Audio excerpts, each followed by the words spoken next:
Eduardo, Domo, meu querido e minha querida Kohai, sejam muito bem-vindos para mais um vídeo de Dungeon Nirai e seu final de segunda temporada. O episódio 12 finalmente foi lançado e aqui estou eu para falar com vocês o que eu achei, como foi, o que eu gostei, porque eu já começo com uma boa notícia logo de início de vídeo. Se você estava se perguntando, Haru, você já sabe se vai ter terceira temporada? Então, meu caro Kohai, vai ter garantido já 2020, temporada de verão, se eu não me engano, já foi confirmado pela conta oficial do Twitter que a terceira temporada de Dungeon Nirai será lançada em 2020. Olha que maravilhoso! Mas já tendo começado com uma notícia incrível dessas, não é mesmo? Vamos falar de como foi o episódio, pelo fato de que, na minha opinião, foi um dos episódios mais bonitos na questão de drama para Dungeon Nirai e dos animes da temporada ou até talvez do ano. Eu acredito que para a temática de Dungeon Nirai, que é deuses, a relação com os seus filhos, que são humanos mortais, foi muito bonito a questão do amor, a questão da morte. Então, de certa maneira, posso dizer que eu realmente fiquei emocionado e esse episódio foi, eu acho que o mais dramático, que gera lágrimas da obra como um todo, contando a primeira temporada como segunda. Para todo caso, a gente teve nossa querida Ice, tivemos a nossa querida Astia, que foi, digamos, até o foco de desenvolvimento, porque ela é a deusa do Battle, e tivemos finalmente, como eu posso dizer, talvez o desabafo do protagonista, o que ele sente, ele falando sobre isso com a Astia. Então, eu vou falar bastante sobre o que eu gostei, como foi o que eu achei. Agora, vamos falar de Dungeon Nirai e seu episódio de número 12, mais conhecido como Finalmente Battle diz o que sente para Astia. Começando, vamos ressaltar algumas partes que eu achei importantes do episódio. O fato das escamas do dragão negro serem, digamos que um símbolo de adoração no vilarejo que Battle, Astia e Ice foram parar. O que isso quer dizer? Como foi mostrado, né, que os aldeões, os cidadãos, digamos que eles têm medo, né, que vários monstros ataquem o vilarejo, sendo que eles não têm proteção de aventureiros, proteção, digamos que de deuses. Então, as escamas do Crow Dragon, digamos que protegem, pois são o sinal, digamos que de temor, de respeito, porque se outras criaturas adentrarem esse terreno é como se fosse um desrespeito e fossem mortas pelo dragão. Então, os outros monstros meio que evitam chegar quando vem escamas do dragão negro. E é bem legal esse fato porque mostra, digamos, que o dragão já fugiu faz tempo, mas ficaram e serviram como um amuleto de proteção. Então é bem interessante, digamos, que um dragão do apocalipse, da destruição, digamos que ser o símbolo de proteção de um vilarejo, não é mesmo? Eu achei bem relevante porque a fato que eles perguntam, e o que acontece se um dia esse dragão for derrotado, como eles falam, acredito que vamos continuar fazendo o que já fazemos. E foi muito interessante pelo fato de, muito bom pelo fato de que o objetivo, né, de todo aventureiro é derrotar esse dragão para se tornar um herói. Isso é um objetivo também do próprio Battle. Afinal, por mais que o dragão seja um símbolo, digamos que de proteção, ele na verdade é um dragão da destruição, que se duvidar pode destruir o vilarejo que tanto protegeu Imodos. Então eu acredito que foi muito legal, foi uma das melhores partes do episódio, ter mostrado que o símbolo da destruição de muitos lugares acontece de proteger certos vilarejos. Então a gente vê também o ódio, a repulsa, a raiva da Ice quando olha para essas escamas, e acontece que o Battle nunca viu esse olhar, e também a gente, porque a gente sempre nota uma figura, uma, como posso dizer, afeição doce, calma, digamos que meio fria da Ice, mas o óleo de raiva, digamos que para esse dragão foi enorme, e isso mostra provavelmente que ela já deve ter sofrido algo relacionado com esse dragão, alguma perda importante, talvez algum membro de uma Kazoko, só próprio, sendo que a gente não conhece totalmente o passado da Ice, então eu acho que ela teve uma perda muito importante e é por isso que ela tem, digamos que uma certa raiva com esse dragão, mas isso eu acredito que só devem desenvolver talvez na terceira temporada, e olhe lá, é quando for foco muito na Ice. Particularmente, eu gostei do que mostrou, já deram um indício desse dragão na segunda temporada, eu acreditava que talvez ele daria as caras, ele apareceria, mas devemos lembrar que não tem como, afinal, digamos que ele vai ser talvez uma das figuras finais da obra de Damacy. Vemos que a novel ainda está em publicação, então provavelmente quando esse dragão aparecer vai ser nos momentos finais, nas últimas temporadas, talvez para o Battle se consagrar, digamos que o Yusha, porque daí ele está cumprindo, digamos que o objetivo real dele, não é verdade? Então provavelmente esse dragão deve aparecer nas últimas temporadas de Damacy, mas não acredito que vai aparecer na terceira temporada. Ele só deve dar as caras como apareceu as escamas. Para todo caso, acho que foi muito legal, gostei da parte que focaram na Ice, na relação desse dragão, mostrou o Battle olhando para ela, então espero que desenvolvam um pouco disso na terceira temporada. É meu pedido como fã, torço para que apareça, mas não sei se vai ter. Para todo caso, tendo falado, digamos que da figura do dragão, acredito que era isso que eu ia falar dele, nem vou voltar a tocar acho que nesse assunto, só na terceira temporada, ou quando tivermos algo relacionado, não sabemos se uma OVA, digamos, se um filme vão focar também nessa figura. Para todo caso, acredito que eu já falei, acreditava que ele ia aparecer, ele apareceu, só que com escamas. dessa temporada. Então agora vamos falar sobre outras partes do episódio, afinal, como o Beru chegou nesse vilarejo. Mas então vamos falar agora sobre como o Beru, Estia e Ais chegaram no vilarejo, afinal eles caíram, digamos que numa correnteza no episódio passado, eu acredito. Então acontece que vemos que eles conseguiram sobreviver, pelo menos o Beru e a Estia, graças ao suporte e ajuda da Ais. Então eles tendo chegado no vilarejo, como já foi mostrado, o episódio começou assim, ele explica tudo o que aconteceu para a Estia e eles estão, digamos que numa casa, digamos que de um prefeito do vilarejo. Então foi bem legal essa parte, porque nesse momento a gente vai falar de uma parte muito importante, que foi a parte principal, digamos que do episódio, e provavelmente vai ser a do vídeo. Afinal, vamos falar da questão, digamos que de deuses imortais, a questão de amor e morte, a questão de pouco tempo. Que, na minha opinião, não tem como você não ter se emocionado com esse episódio. Ele colocou uma questão de uma morte que, digamos que nem precisava ser tão importante, mas foi uma morte de peso. Na minha opinião, dessas temporadas atuais de Damate, foi a morte mais importante que já teve, pela questão que apresentaram, pelo drama, pela emoção. Afinal, digamos que a forma como eles desenvolveram esse personagem, que foi o foco do episódio, digamos que a questão dos deuses, que foi relacionado ao protagonista, foi muito bonito. Pelo fato de que vimos que o prefeito, esse senhor, digamos que acolheu o Beru, a Estia, digamos assim, em sua casa, junto da Ais, ele também servia a uma deusa, e essa deusa era a melhor amiga da Estia quando ela vivia no céu, a Bridgedos, eu acho que é assim que se pronuncia. E acontece que ele servia, ele adorava, amava a própria deusa dele, como o Beru ama a Estia. E acontece que ele tem uma culpa, um peso, digamos que ele ainda não consegue se conformar por não ter conseguido salvar sua deusa, a ter protegido, pelo fato de que um dia eles estavam, digamos que em aventuras, eu acredito, e eles acabaram lutando contra monstros. Só que ele foi derrotado, ele estava quase para ser morto, e a deusa, digamos que se coloca na sua frente e empurra ele para que ele conseguisse sobreviver. Só que assim, ela foi morta e voltou para o céu. Então acontece que o aventureiro, o prefeito, diz que todo esse tempo ele pensou em ir ao mesmo caminho, ao mesmo lado que ela. Só que acontece, como ele pode fazer isso, se ele iria fazer isso se a sua própria deusa colocou-se em seu lugar e concedeu ainda que ele conseguisse ficar mais anos, que ele continuasse com a sua vida, digamos, intacta. Então o peso de ter sua vida salva, mas querer também olhar para sua deusa de volta, foi algo que pesou, e ele continuou todos os anos sozinhos, e assim foi indo até envelhecer e acabar morrendo, como foi mostrado no episódio. E foi muito bonito porque ele fala com o Beru a história dele, e ele fala para que o Beru não se arrependa de nada, para que ele, digamos que ame, respeite, proteja a sua deusa. E isso foi muito legal porque o Beru já tá muito confuso. Tipo, o Beru tava acabado desde o episódio passado. Ele não consegue se conformar com o amor de deuses imortais. E acontece que após ter ouvido a história, digamos que desse senhor, como é que ele vai se conformar mais ainda depois de tudo isso? Afinal, é como ele pensa. Os deuses têm uma vida imensa e eles são mortais. Eles vão envelhecer e morrer em algum tempo.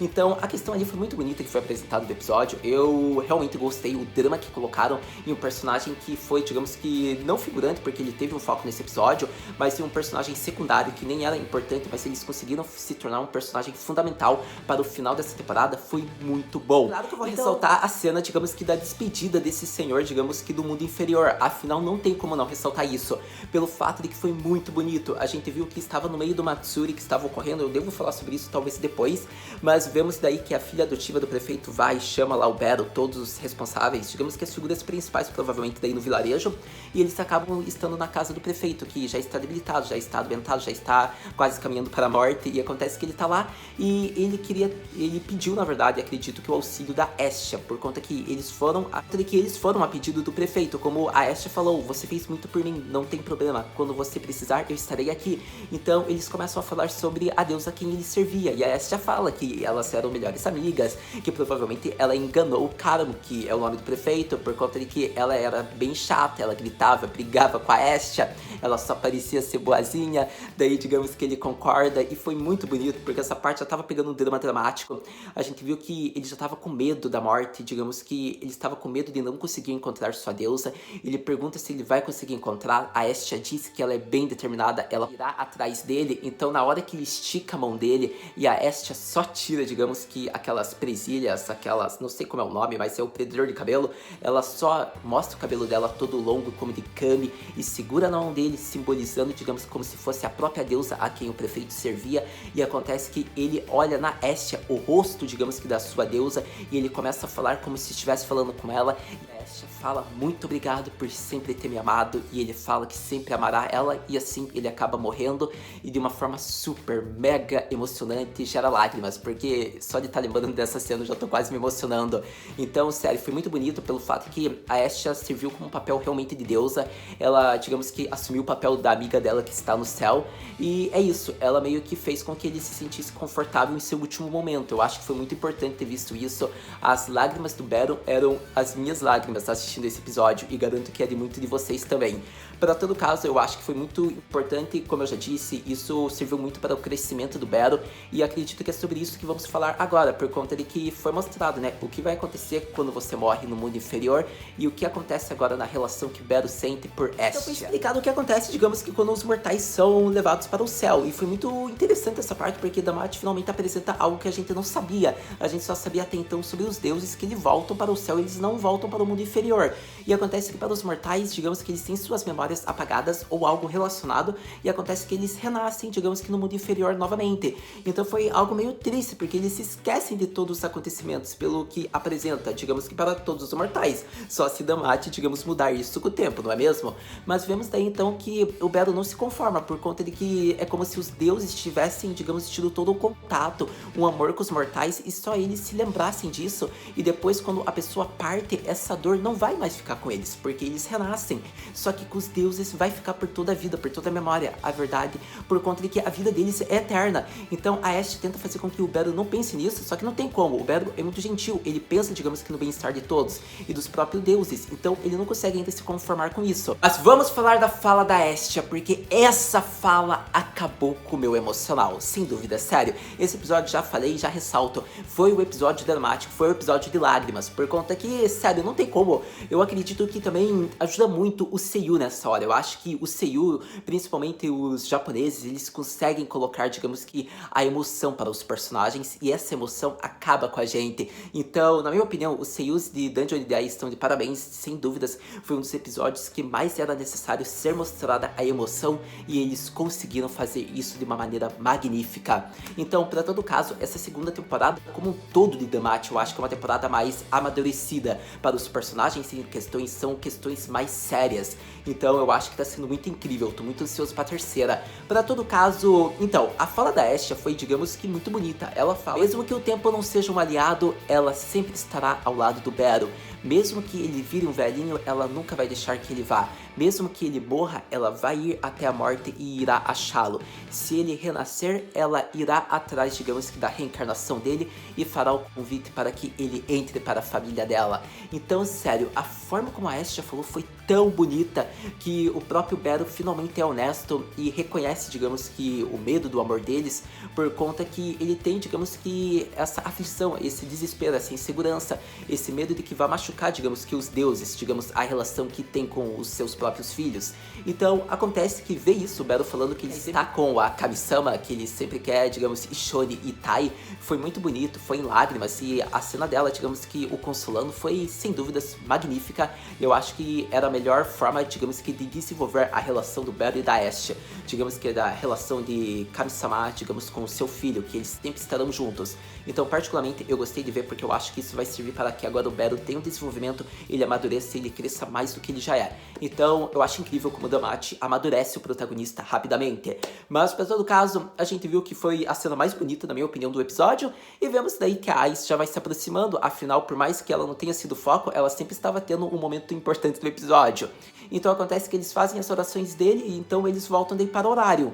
E acontece daí que a Astia já começa a discutir com a Ais no meio do caminho, porque o Baron fala que ele pensa em voltar algum dia nesse vilarejo para visitar, e acontece que a Ais pergunta se ela pode vir junto, e daí ele fala, tem certeza? E Deska, a Astia já fica brava. A gente viu que a subordinada do Hermes estava observando toda a situação, a Asf, então sem dúvidas foi muito legal. Mas então era isso, meu querido e minha querida Kohai, que eu queria falar sobre Danjo Nidai e seu final de temporada, seu episódio de número 12. Foi um episódio que, sem dúvidas, já falei o que eu achei dele, foi muito emocionante, muito bonito. A questão que abordaram do protagonista, o que ele sentia, digamos que o consolo, digamos que ele está superando agora esse medo graças à ajuda de sua Kami-sama. Acredito que foi muito importante tudo que foi apresentado. Acredito que, para concluir, foi muito engraçado algumas cenas, como por exemplo, eu diria que a cena lá dele ajudando os moradores para o festival que iria ter, que ocorreu um festival que foi mais, digamos que, para ganhar tempo do episódio, para ser fanservice. Mas acredito que foi legal ter visto o Baron dançando com a Astia, foi muito engraçadinho, foi muito fofinho, na verdade.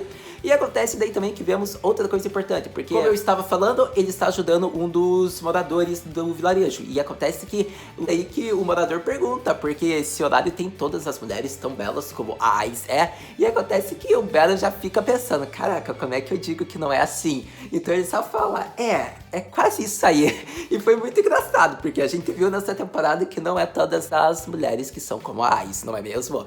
Então, o que eu posso ressaltar é que foi muito boa essa parte. A gente teve o fanservice da Ashe, digamos, em outro traje, dançando com o protagonista, que esse meu casal só me dá orgulho. E ainda tivemos nossa querida waifu, a Ice, do traje de camponesa, que foi muito bonitinho, sério. E eu acho que só para concluir, tinha que ter tido uma dancinha, um fanservicezinho ali do Bero e dela. Só que acontece que, como já teve isso no primeiro episódio, obviamente eles não iriam colocar nesse episódio, por conta que se já teve fanservice do Bero e da Ice no primeiro episódio dessa temporada, eu acredito que daí a segunda temporada teria que concluir, digamos que com fanservice focado mais, digamos que na relação do Bero e da Ashe, que foi algo que não havia tido ainda. Pra todo caso, gostei, foi sem dúvidas muito bonito. Ainda eles colocaram a figura da Ice pra mostrar como ela é importante, digamos, na relação aí, digamos que como personagens principais, como o Bero ainda admira e meio que sente uma paixão, atração por ela. Então eu gostei bastante, porque ele realmente achou ela linda, digamos que no traje lá de camponesa, e ela realmente estava muito bonita, eu diria, na minha opinião. Vale dizer que após eles voltarem para Orarion, eles foram, digamos que bem-vindos, bem recebidos por suas demais famílias. A Ice só desvia, digamos, e o Bero, ele chega junto com a Ashe. Foi muito boa porque a gente viu vários de seus companheiros o recebendo. A gente viu que o Armis estava lá, a gente viu que os subordinados Takia também estavam lá. Eu não lembro se Takia estava lá, mas acho que ele estava. A gente viu também os outros personagens, o Elfo, Ariri, quem mais? A Mikoto. A gente viu todos os principais. E daí, o que eu quero falar é que a Haruhime, tipo, ela já vai e já recebe ele com um abraço. Isso foi muito bom, por conta que, sem dúvidas, a Ashe vai ter sérios problemas, digamos que agora, com alguém que é apaixonada pelo protagonista estando na mesma família. A gente viu que a Riri já ficou brava. E lembrando, ela tirou a ordem, digamos que, de contato físico. Se ela tirar essa ordem, eles podem se abraçar. O que eu mais ressalto dessa cena é que a Haruhime, ela é meio que uma versão 2.0 da Ice, só que para a família Ashe. A única diferença são a personalidade, mas em termos de aparência, elas são semelhantes, só que a Haruhime é uma versão raposa, e acontece que ela está, digamos, ali para ser realmente uma versão da Ice, da família Ashe, só que não é uma versão, digamos que tão guerreira, tão corajosa. Ela tem suas coragens, sua determinação, é diferente da Ice. Como eu já disse, ambas têm personalidade diferente, mas a aparência e a questão, elas são um pouco semelhantes. Acho que já foi intencional eles terem colocado a Haruhime para fazer parte da família do Bero, para ser meio que uma versão diferente da Ice, mas isso na minha opinião, obviamente. Agora vamos falar da parte da Ice, da Ashe e do Usagi. Isso mesmo que você ouviu, por conta que a Ashe estava fingindo que estava passando mal, que ela não estava muito bem ainda, porque ela queria que o Bero continuasse mimando. Então vemos que não adiantou, por conta que enquanto o Bero estava falando lá com o Karamo, acontece que quem foi servir a comida foi a Ice. Então ela já mostra que ela está ótima. Então vemos que ela já pergunta pra Ice o que vem a lembrança dela quando ela fala do Bero. E acontece que ela fala Usagi. E foi muito engraçado, porque a Ashe ficou toda feliz e falou, eu sabia que eu estava certa em confiar em você, por conta que, sério, ela ter falado Watashi wa shinjimasu, tipo, eu acredito em você, foi muito engraçado, por conta que, tipo, ela é rival da Ashe, digamos, então, tipo, como é que ela fica feliz por ela concordar, digamos, no mesmo ponto que a Ashe? Acho que é porque daí ela viu que ela conhece, talvez, bem o Bero, ou algo relacionado. Ela ficou feliz porque a Ice pensa o mesmo que ela sobre o Bero. O que acontece é que elas sempre pensam que ele é relacionado a coelhos, então foi muito engraçado, porque daí o assunto vem de Usagi. Elas falam que eles são muito empolgados, por isso não podem mimar demais. Então isso é relacionado ao Bero, ou só estão falando de Usagi? Eu só sei que, como a Ice falou, o Akarima está, porque, sério, a Ashe foi muito louca nessa parte. Mas mesmo assim eu gostei, porque foi uma cena importante pelo fato de mostrar, digamos que uma conversa mais calma entre duas waifus principais da obra. Pelo fato de que, desde a primeira temporada, segunda temporada, a gente nunca viu realmente uma conversa meio que sobre o protagonista, sobre o Bero, entre a Ashe e a Ice. E dessa vez começou e teve uma. Então eu quero muito que tenha outras conversas assim nas próximas temporadas, principalmente na terceira. Mas para todo caso, já ressaltei o que eu queria, achei que era importante, por isso eu tinha que destacar a cena sobre Bero semelhante ao Usagi. É isso que Ice e Ashe pensam. Eu esqueci, eu devo ressaltar sobre o Ares. Acontece que ele foi, digamos que preso, talvez, pelos aventureiros de Orarion, mas não deu pra entender. A gente soube que ele teve sérios problemas com a encrenca que ele queria fazer lá nas dungeons, né, para entrar na cidade de horário. Então foi muito engraçado esse fato, pelo que o subordinado dele já tinha desistido, tipo, já tava com dor de cabeça quase. Já tava pensando, caraca, por que que ele não escuta o que eu digo? Então a gente viu que foi um final muito engraçado, acabou que foi bem rápido. Eles só quiseram colocar na imagem só pra mostrar o fim que ele teve, digamos que pra mostrar tudo que houve, digamos, nesse mini arquinho de 2 episódios.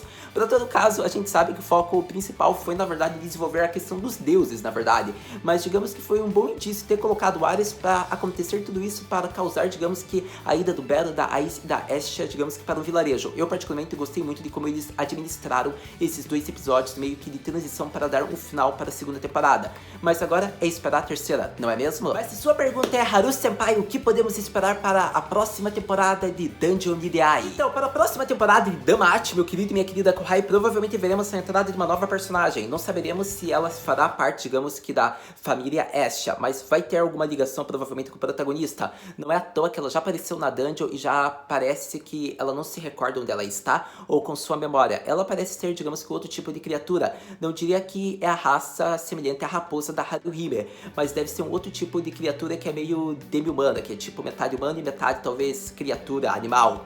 Para todo caso, deve ser algo semelhante à raça da Haruhime, não sei se será, mas eu estou muito curioso para ver, digamos, eu espero que seja uma personagem que tenha potencial de waifu tanto quanto tem a Haruhime, e acho que vai ser bem interessante quando for apresentado. Mas isso é só para a próxima temporada, que será ano que vem, em 2020, na temporada de verão, a temporada de Natsu. Mas para todo caso, assistindo, a gente conversa. Muito obrigado por ter visto esse vídeo até agora. A gente se vê no próximo vídeo de Dungeon Nirai Mata Na!